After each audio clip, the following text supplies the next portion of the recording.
Hey y'all, this is Matt Harlan, and you are watching Time to Connect.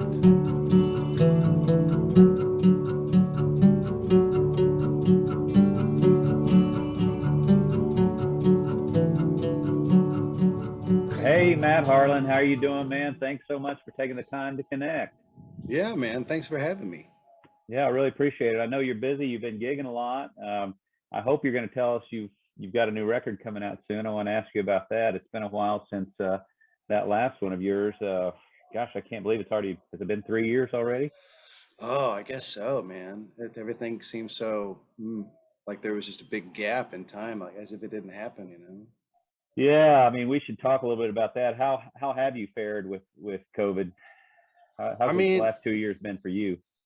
it's been good in a lot of ways. I mean, there was of course, the normal challenging parts, but for me, I mean, you know, it's funny, but you can never pick these things, but it's best time to have a baby, Yeah, because you're kind yeah. of forced to be home already. And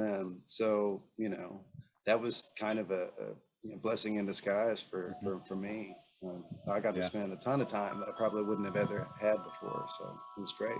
Yeah, fantastic. I love the chimes and the wind blowing in the trees there. You're coming to us from Houston, Texas, where the weather's still not too hot. We're getting there pretty quickly, but it's still pretty tolerable, isn't it? It's okay, but it's on its way, man. You can It tell is. it's gonna be one It of our is. last kind of almost not hot days. Yeah. You mentioned having a kid. One of the things, and that just reminds me of something I wanted to say to you that, uh, and maybe ask you a little bit. Something that's impressed me about you as I've just started to get to know you a little bit. I'm super impressed with your music, man, and we want to talk about that. I think you're just a fantastic songwriter, and I'm wondering, what kind of plans you have, and what direction you see that going. But I wanted to say before we get into that I can tell you're a real good dad. You're a present dad and husband, and you seem to be a guy who really has your priorities straight. Your feet are squarely on the ground. You're real. You're authentic, and I appreciate that about you, man. Well, I appreciate that, man. I mean, I I wish I could say that I was always, totally straight on my priorities and stuff. But that's another thing that feels like it has happened relatively recently. I mean, there was definitely a time when, if the world would have shut down and and I'd have been like, oh, can't gig, can't, am I Mhm. doing enough till I promote? Oh my God, I need to get up there and start doing some streaming and stuff. But, you know, the timing of it all made me be like, oh, hey, wow, this is okay. I'm all right with this. Yeah, I didn't yeah, feel the stress. But before I would have definitely been like, oh man, I'm not doing enough to okay. try to keep things rolling. And Hmm. so I feel kind of lucky in that way. Yeah. Well, man, of course, everyone didn't have that same attitude, so I mean, it still speaks a lot about you. But yeah, give me a sense of the struggle that anyone that goes into music has, which is balancing marketing yourself, um, branding yourself, getting distribution deals, getting your face and name out there. Which everyone. I mean, we're not doing it. We wouldn't be doing this. We wouldn't didn't want people to hear our music. But on the Right. other hand, keeping it real and keeping staying cool about it all. How do you think about that natural struggle? Yeah, it's definitely there. I mean, I was kind of drug kicking and screaming into the world of Facebook and, all social media stuff when it happened. And yeah, I quickly realized that I kind of had to be doing it. Hmm. And, Hmm. I've heard plenty of folks say, it's a pretty good little adage, like it's a music business. So Yeah. there's a business side. So you can kind of have to tell yourself, okay, it's all right to be thinking about, you know, planning your album release and, doing all the sort of, business like elements of it. But, to be perfectly honest, I hate it. Yeah. I Yeah. don't like it. I Yeah. wish, I mean, it was not necessarily a more perfect world when, everybody just handed over all of that stuff to someone. But there's definitely something to be said for having somebody helping you do Yeah. that so that you can kind of remove yourself. Not to say that I've, you know, made tons of strides in that, but when I can, I try, because it's Yeah. hard to just like jump out there and be like, look at me, look at me, look at Yeah. me, you know. I mean, like, Yeah. that's the least fun part for me.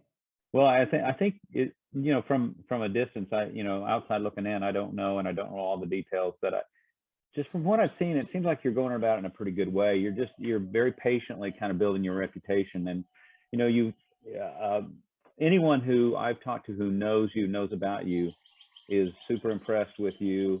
You seem to be a guy who, you know, you could probably get a lot more fame than you have now. You could get bigger if you want to. I mean, I don't know. Again, you have to probably decide. You have to Yeah. have that moment of, well, do I even want this? You know?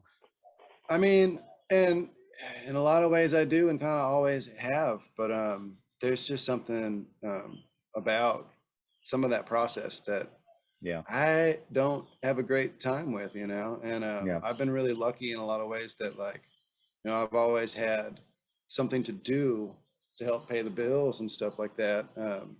And to where, you know, that's been flexible enough to let me travel, let me do, you Yeah. know, the music stuff, and you know, pay for making an album and not have to, you know, go into the hole for Right. everything. Yeah. So that's been really cool, but it also, you know, it takes your time away. And I've realized over the years that um, I love touring. I love being out and meeting people and just traveling around. And I do it as much as I possibly can. But that there definitely is like a threshold of, okay, do you want to maintain some sort of life that's not music? And if Yeah. so, you know, you got to set some boundaries. And that definitely makes it a longer haul. Yeah. Yeah. Yeah. Yeah, it's hard. Well, let's back up a little bit, just a little bit of biographical information. You know, the purpose of these conversations are not to a straight biographical interview, but I do want to frame it with a little bit what people don't know. Did you grow up in Houston? Where, I know you're in Houston now. Where are you from originally? I bounced around a little bit, but I was born south of here, and then moved back and forth between here, San Antonio, and Bernie, which is outside of San Antonio, kind of in the hill Mm-hmm. country. Yeah. And but yeah, I didn't ever think I would actually. The last time we left the Houston area, I didn't think, oh yeah, that's where I'm going to end up. Mm-hmm. Yeah. But I've been here since you know, a year or so after I graduated college, and and I love it, strangely. Well, man, Houston, I think a lot of people, especially in the rest of the country, but probably right here in Texas, don't appreciate Houston for all the good things. There's some bad things, of course, you know, the Yeah. traffic and a lot of the culture. But speaking of culture, there's really great culture there. There's a fantastic symphony orchestra. There's good theater. There's Oh yeah. there's great music. There's fantastic food. It's Oh yeah. got more of an international kind of flavor, I think, than any city in Texas, and so it's a great place, man. Totally, yeah. And I didn't really know, because like I Mm-hmm. lived kind of south of town, and we all thought we lived, you know, like in Houston, but when none of us really lived in Houston, we all lived, Yeah. you know, in the suburbs.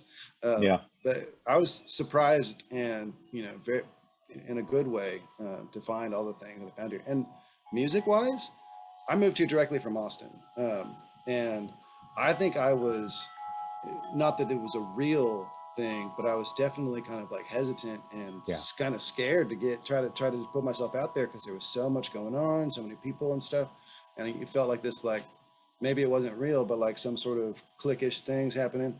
And now that I've been in around a little bit more, I know that it really isn't quite that. But when I moved here, there was just like open arms and like zero feeling about that. Yeah. And you know, not to say that the same sorts of things don't exist here as well as they do anywhere, but it was just so welcoming that it shocked me. You know, Yeah. I That's probably great, wouldn't man. I wouldn't be doing this stuff if I hadn't moved here. Oh, that's great. That's good to hear.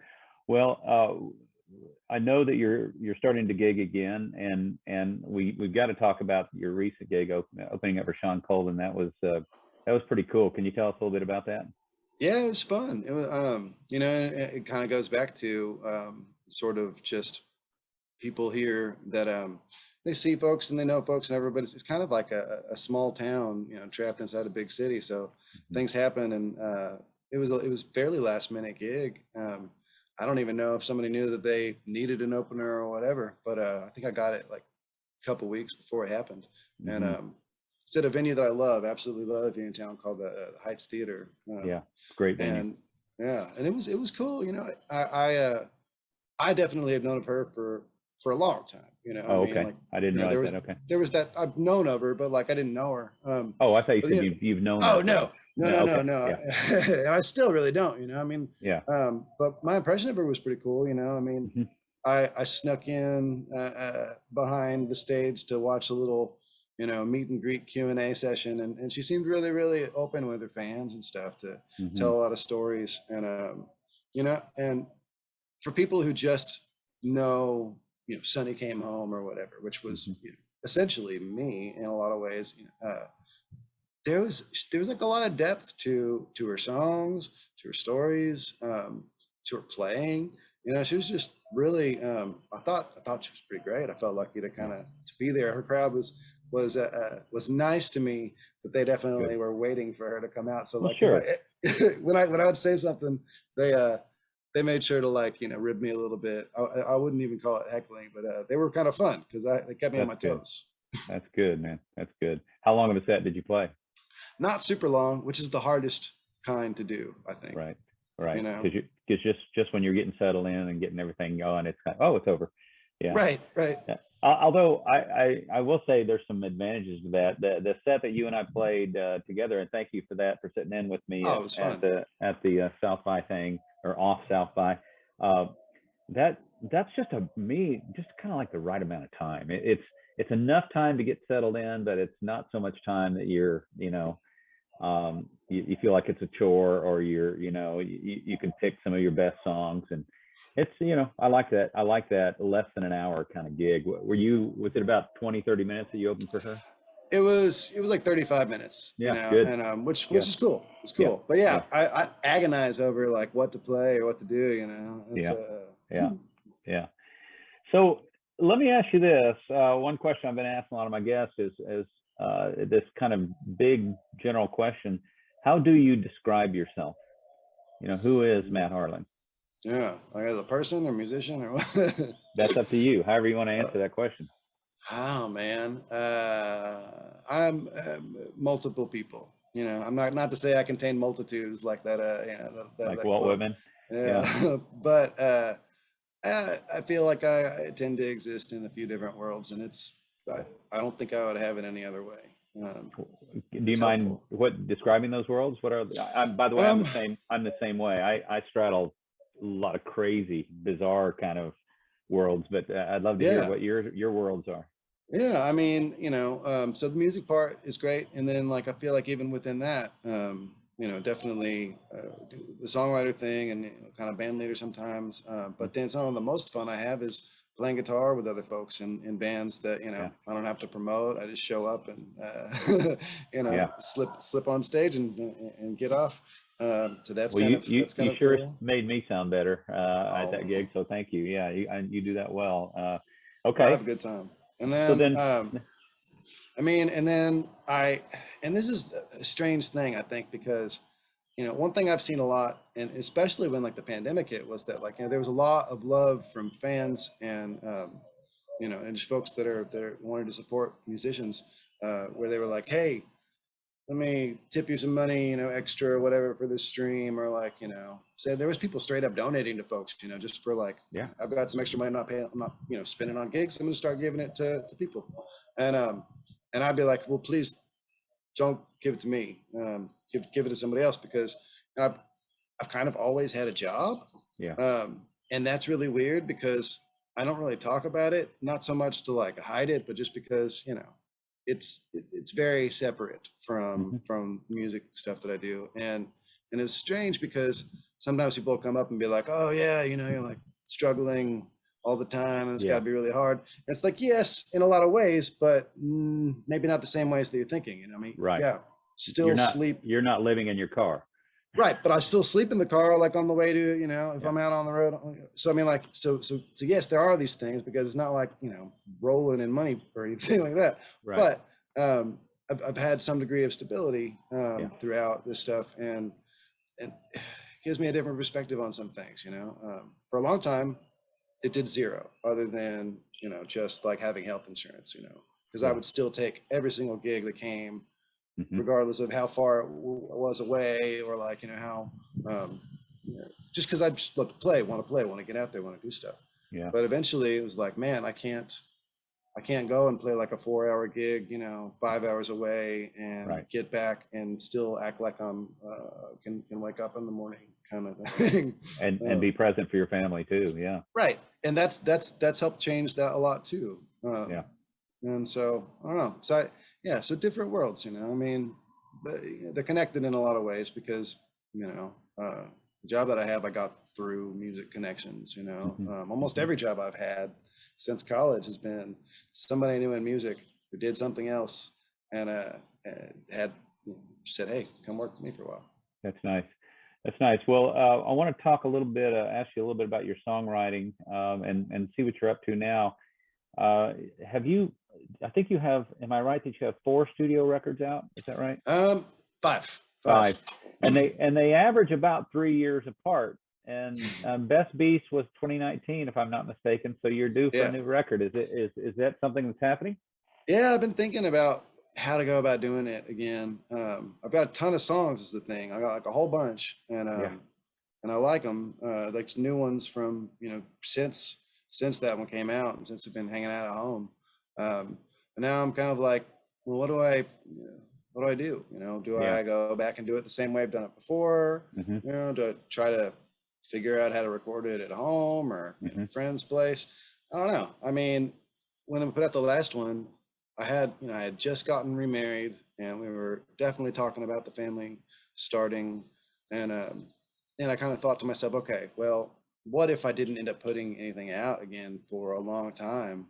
What would I want it to sound like, and how much would I want to spend? And so I just like threw everything at the wall and came away with something that I really liked. And then, and then the pandemic hit like right after it came out, so I couldn't go out and really promote it. And it left me in a spot where I'm like, okay, a lot of rethinking needs to be done on how that's going to happen.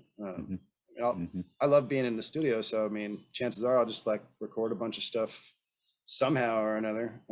But how to put it out, I don't know, man. I'm not sure what to do about that. Yeah, I would think you're probably poised to, at this point, like I said, your reputation is slowly growing. People really are knowing who you are, and your songs are great. I would think there's probably a distribution deal out there for you if you wanted to do it. And but on the other hand, it's pretty easy to put out your own stuff these days and do it all yourself. So that's another option, and you don't have to worry about that kind of thing. Well, who would you say are some of your songwriting influences? Oh, so many folks. I mean, one of the things that I like a lot about songwriters is if they can kind of exist in a bunch of different genres, so sometimes, or at least kind of allude to that. So like, I'm a big Lyle Lovett fan for that. I feel like he kind of spreads himself out a lot.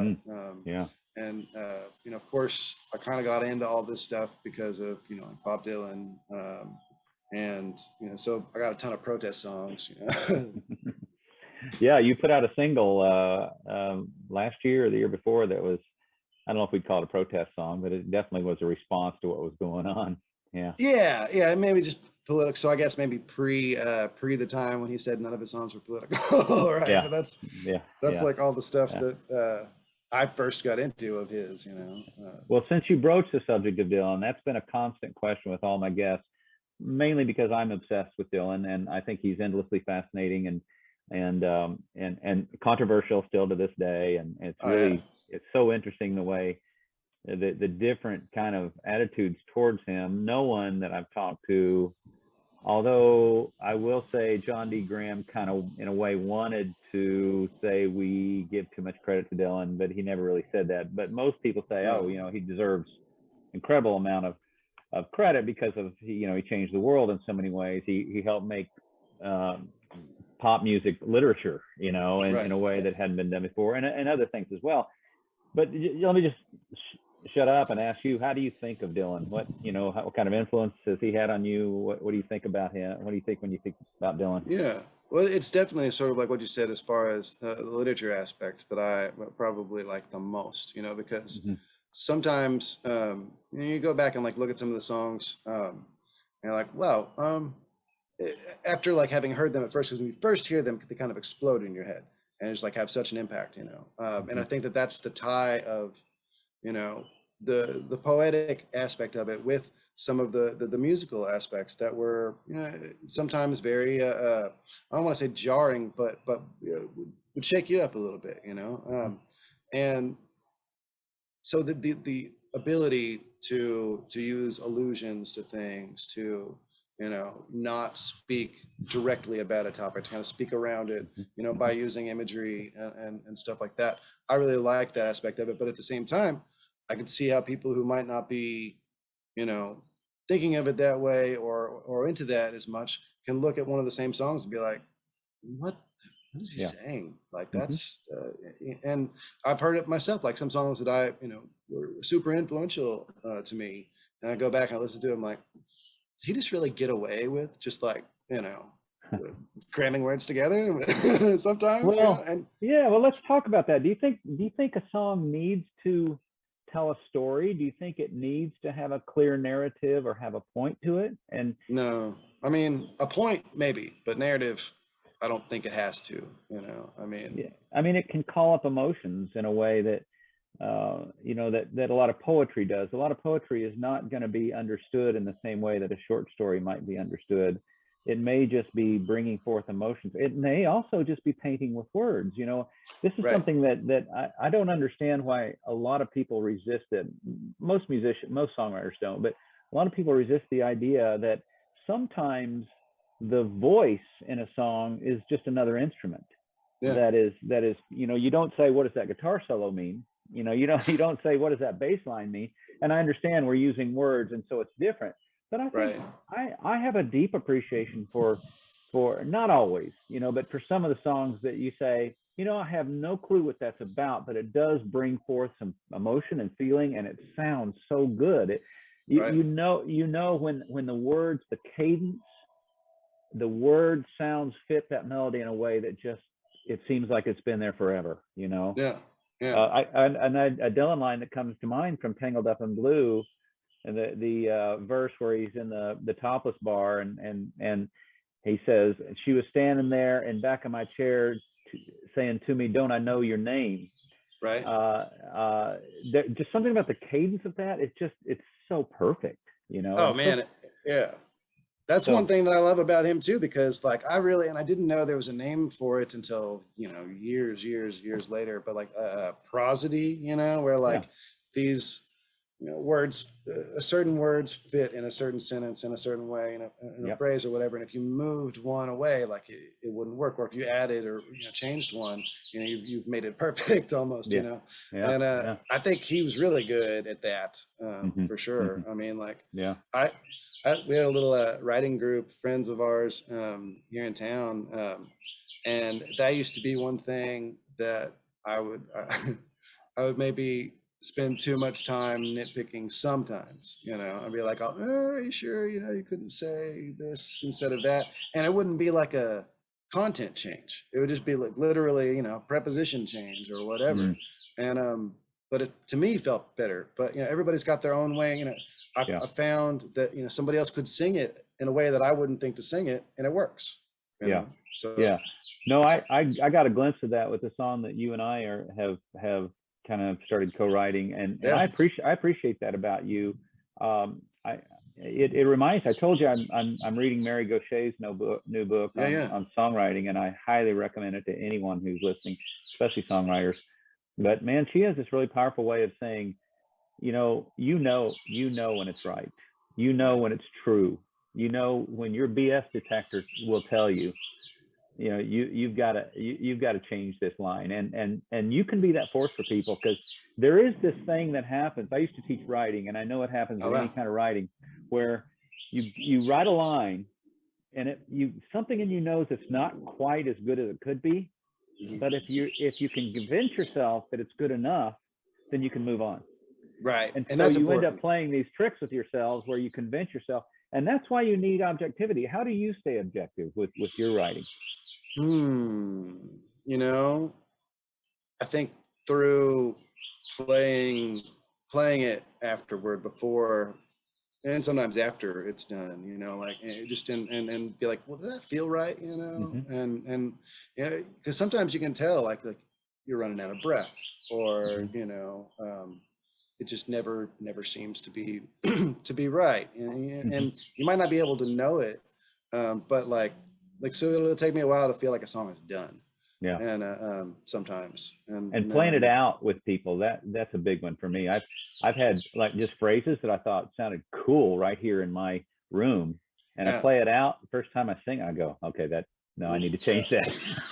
That didn't yeah. work, actually. Totally. Yeah. I, So let me ask you this: if you could share a stage with someone who you've never shared a stage with, who would that be? mm, that's a good question. Um, hmm. This is like a live or dead question, Well, or let's first go alive, probably alive, alive. because dead you could Yeah, go back. You that's could go true. back to That's say true. I'm going to open for the Beatles or something, and Yeah, yeah, totally, totally. I mean, and maybe these days is a little bit of a cop out because he's gotten so popular. But like I've always been a real big fan of Jason Isbell's stuff, oh yeah, and and I love the fact that he is such a good player too, yeah, and so I mean some of his stuff just like really floored me, like way before it kind of popped out on the mainstream with like Southeastern stuff. He was always writing great songs, yeah, oh yeah, and yeah. I think that would be fun. I think that would be fun. Cool. And have you played with Lyle Lovett? I haven't played with him, but we've sung together at on a PBS deal for. We were both in this documentary about a venue here in town called Anderson Fair, and Yeah. I guess That thing that movie doesn't seem to be available anymore. I can't seem to find it. Do you know how huh, you? I don't know. I'll have to talk to Tim about that and Okay. tell him to figure Let me that know how. out. I'd love to see it because it's one that I've been wanting to see for a while and I never did. And I recently tried to find it and it said it's no longer available. But Yeah. maybe I just didn't go to the right place. I don't know, but I Okay. guess Lyle did come to our. We do a Guy Clark tribute, Yes. and we were doing it at Anderson Fair for the first 3 years that we were doing it, and then we got stopped because of COVID. Yeah. The very first one that we did, he showed up, and so I guess you could say we played with him there because he came up on stage with all of us at the end to Nice. sing, That's nice. old friends or whatever. I mean, Yeah. and so Wow. he's just a wonderful person. Every time I've gotten the Indeed. chance to meet him, I mean, he is just genuine and nice and kind, and I don't Indeed. I don't think you can always say that about people who are kind of, your idols or heroes. I mean, I wish that were Right. true, but Right. Yeah. By the way, speaking of Guy Clark, I hope you take this as much of a compliment as I would. My wife, I played Best Beast for her, and she said, "Sounds a lot like Guy Clark to me." oh And I wow, and I said, "Oh, I think he's going to like that. He's going to like that totally, compliment." Yeah. totally. Well, I'm a huge fan. I know you have a gig tonight. I'm going to let you go here shortly, so you can go play. What kind of mindset do you have going into a gig? When you're getting ready to get on stage, what do you have any kind of ritual, or do you have any kind of thing that you try to get yourself in a particular mindset? I mean, not so much ritual, but it definitely depends on the gig, I mean, sometimes it's one that like if I'm lucky, I'm at a place that I really dig and maybe have been before or really want to play, and it's like, listening room aspect sort of thing. Hmm. Um, but then there's other times when it's like I know this is going to be hard, like this Yeah. is going to be a slog, and I'm gonna have to turn the crowd, to pay attention, and Hmm. so it varies. Like tonight, I'm playing a band gig, and I don't do a ton of those, but Oh I've yeah, been yeah, doing more of them, and so I'm just kind of like thinking in my head, like, oh, let me not be the one that fucks this up, because well, like I know the, that feeling. yeah, because Yeah, they're good, but they're looking to you to do yeah, something, and then that's at the right. same time, you got to be looking to them for what it is that they're doing and what their natural inclination is, and that's a hard one sometimes, but I love it. I mean, Yeah, I wish I could do that more and more and more. yeah, right on. I I feel like we didn't spend enough time on your songwriting and lyrics, but and I have some other questions I want to ask you before I let you go. But Yeah. let me just touch on a couple things real Yeah. quickly. The song "What We Saw" is, man, that is just such a great song. And do you remember much about writing that song? What Oh that yeah, was like? Can you completely. talk about that a little bit? Yeah, I know exactly how, because it was the first one I wrote for that album, and it was, that album was a time where like I'd kind of felt like I'd gone through all the songs that I had on deck that were complete, and didn't know what I was going to do to put another one out, but I knew I needed to, and we were living through a time where I felt like there was like a lot of crazy things happening, politically, Yeah. and Of course, and we I didn't know how much more craziness was to come. Right, right. No, that's Yeah, the thing. yeah, I talk about it now, and people are like, "Oh yeah, yeah, COVID." They're like, "Wait, no, no, that came out before then. I yeah. wrote that way That's before right. then. I'm talking about the crazy stuff that happened right before then." Yeah. And That's like Tweety writing "Ashes of American Flag" before 9/11 happened. right, Yeah, right, yeah, exactly. I mean, like, there's still things going on that you can kind of almost sense, and I didn't know how to talk about the division, and the just like radical, camps that everybody was kind of separating themselves into, but I felt like a real need to, and hmm I didn't hmm know how at all, because it was just like so visceral, it was like so like like foundation shaking to me. hmm And I was talking to my friend, this guy Jimmy Pizzatola, who's a songwriter too here, and I Yeah, was just like, "What do you think?" And he was like, "Well, should just write about the things that we have in common." And I was like, "Oh, that's a good idea." And so at one of these songwriting groups that we had, sitting around the fire, we kind of brought out that idea, and we kicked around some things, starting out, and just got like a flow going. We didn't write it that night, but we got some ideas, some thoughts, and like some images that different people who were sitting around the fire had kind of felt as something that was foundation rattling to them, and it wasn't always the same thing. I mean, we're sitting talking about like, uh, I think Me Too movement was, kind of like kicking off then, and like, well, okay, well, who's your most disappointed hero right now? mm, And somebody would say this and somebody would say that, and I mean, I think I said, Bill Cosby, I yeah, remember watching that a lot when I was a kid. And so that's how that line gets in there, right. and the thing that I love the most about that whole session, though, was that Nicolette Good, uh, said that she had lived, overseas, like in Bahrain or something like that, and she was like, "Oh man, it was so crazy over there, just like lights, lights, lights everywhere, and it was just like Vegas in space." And I was like, "That's cool. That's a good Let's line. Yeah, fit that in." But it, right. it wasn't put together in the way that it is in the song yet. It was a totally different thing. And then so I remember texting her, the next week or something. I was just like, "What do you think about this? Let's make that actual like Uh-huh. gambling and high stakes and stuff." And she was just like, "Oh yeah, well, that Yeah. makes total sense." So it, It's it, was, it was collaborative and fun. there's a lot of great lines in there. The one about the teachers hearing something down the hall. Yeah, I really love the way you do that, because you make it obvious, but you don't. It's like it's not completely laid out. You have to kind of, oh, got it. And I love Right. those moments. But it's going to surprise you when I tell you what I think is the best line in the song. Okay. It might surprise you. You would be too if you saw what we saw. Yeah. I mean, look, man, that is exactly what I was saying earlier about it checks every box in the sense that it's packed with meaning, it's packed with emotion, but it's not, you still have some interpretation to do. You still have some work to do as a listener. And Yeah. the cadence of it, I love the saw what we saw. It just, and I'm sure, and you sing it in a way that just, man, you hit it. You hit it Well, on that thank one. you, man. I Yeah. appreciate that. The other lyric I wanted to mention is, if I'm not mistaken, you have a Woody Guthrie reference on "Like Lightning," way out of town, right? Picking up About the cinders. cinders? Yeah, Yeah, yeah, picking up totally. cinders. I had that. Yeah. The reason I knew it, I had that in a line of my song, one of my songs a while back, and just as a gesture to Woody. Yeah. Yeah. I love Well, to do that. look, man, time is slipping by, and again, I promise to let you go, not hold you too long, so you can get to your gig. But if I can, I'd like to hit you with just a couple of rapid fire questions, and then I have Sure. kind of the big wrap up. Oh, will you sing a song for us?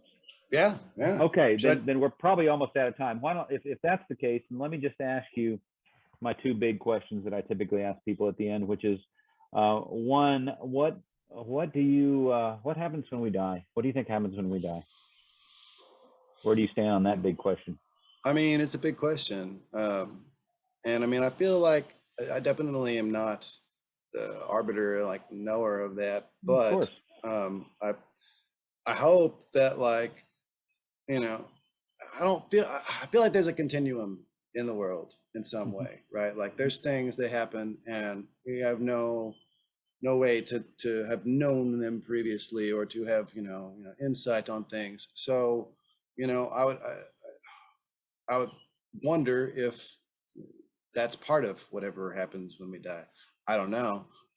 But it feels like energy has to transfer somewhere. Things have to, you know, energy can't be created or destroyed, kind of thing. You know what I mean? Like, so, like, I I feel like something, and Yeah. and and maybe Yeah. it's related to ways that we're all connected. And I hope that's something true. Hmm. But as far as knowing, well, what's that Todd Snyder song? Believing and knowing, those are two different things. Yeah. That's right. That's kind of something I would have to say about that. Yeah. Cool.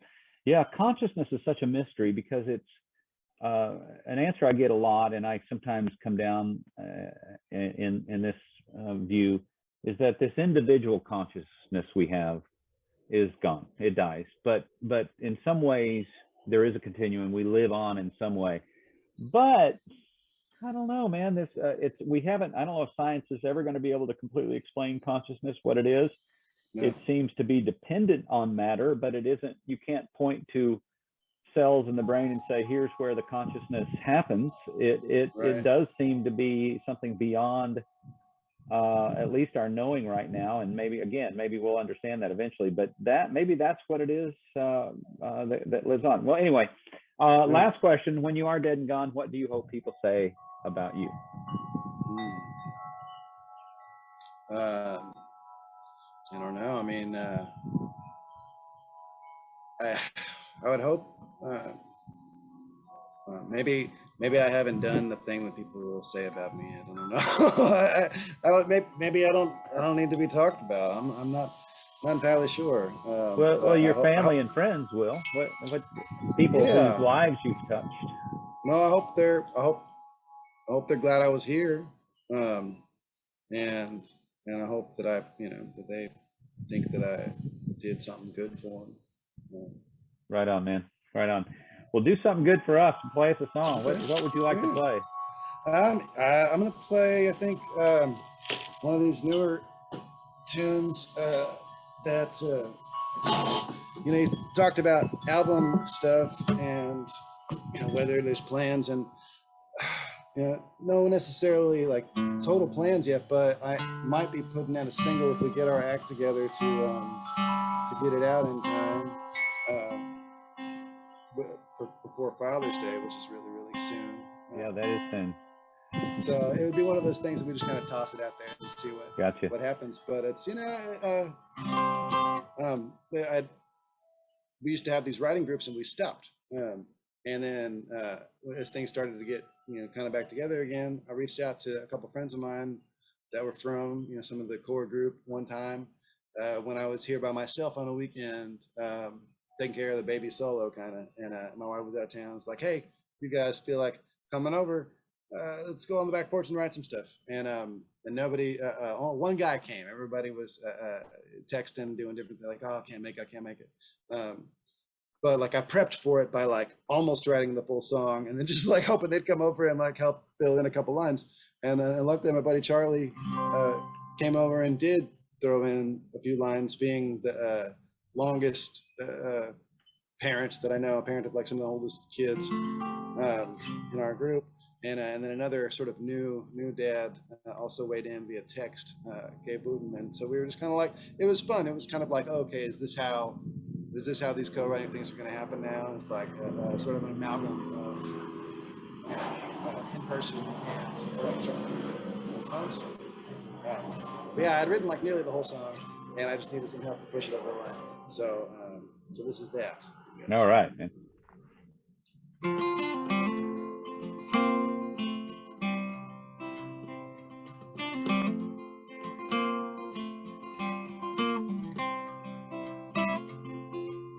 See you search searching for your sleep.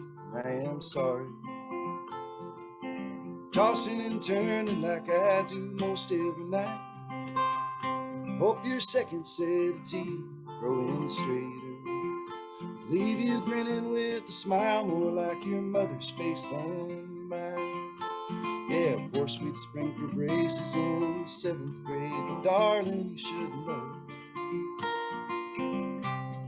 it's gonna be a long road.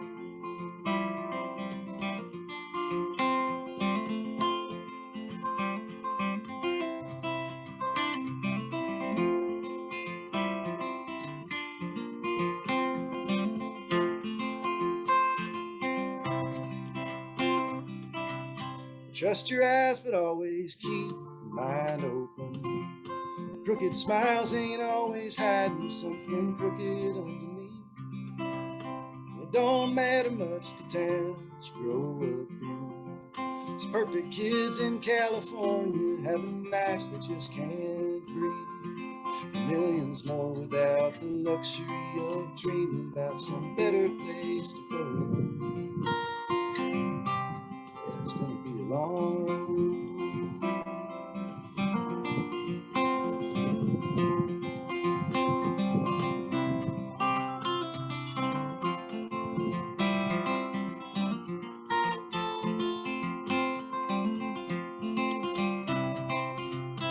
When two becomes one, becomes someone that just needs some time to grow. There's some things I've learned that I hope you get a chance to pass along. Some things to leave alone. Know you hate to sleep, and I am sorry. I don't want you burning out, and I can tell you'd rather win. Someday I hope you have the same conversation before you're crying with your mother about a call from your old man. How he whistled through his false teeth when you asked him if he said he has to go. He just said no. It's gonna be a long road.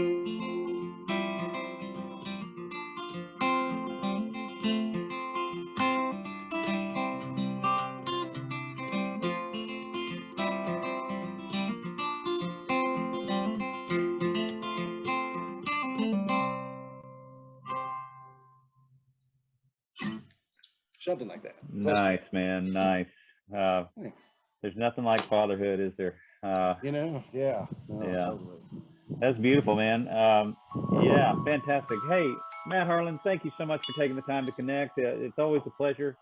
Anytime thanks for having me. I'm lucky enough to connect with you, and I hope to connect with you again soon. Let's finish that song of ours, Let's and I'll do come it. down to Houston, see a gig sometime, and I'd love to be invited to one of those songwriter circles too, if that gets happening again. Totally, we gotta do that. We'll call everybody else if you come to town. We'll just make it happen. Right on, man. Let's do it. Thank you, sir. Have a great gig tonight. Take care. Thanks, man. Bye-bye. Take it easy, man. Thank you.